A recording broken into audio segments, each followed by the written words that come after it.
The Bottled in Bond Act of 1897 was put in place because at that point in time, pretty much nothing was regulated in America, and food and alcohol were certainly not regulated. So oftentimes people would make kind of a substandard product and then doctor it up to make it look and taste like maybe a higher quality product would look or taste. And they would often do that, sometimes things as harmless as tea or tobacco added to it to give it color and flavor, but sometimes harmful chemicals like iodine or kerosene or other chemicals we might not want to ingest.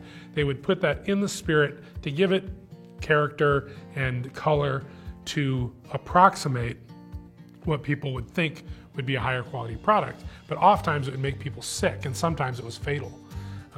So the Bottled in Bond Act came about as a way to regulate the whiskey so that if you went to the store to buy a bottle of whiskey, you could buy one and know that it's safe and know that you're getting a certain degree of quality and that it was made a certain way. And this was the first Food Purity Act ever passed in the United States of America, and really spawned, the FDA and all the regulations we have now that ensure that if we buy something from a store that it's going to be safe. So it's really a pretty interesting moment in American history, certainly an important moment in the history of whiskey. And I think we're seeing a renewed interest in whiskey today, in bottled and bond whiskey, because there's so many new types of whiskey being produced and so many echelons and qualities of whiskey that people want to know what they're getting.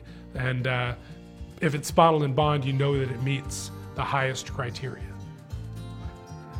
So the criteria to be a bottled and bond whiskey is it has to be made in the United States of America.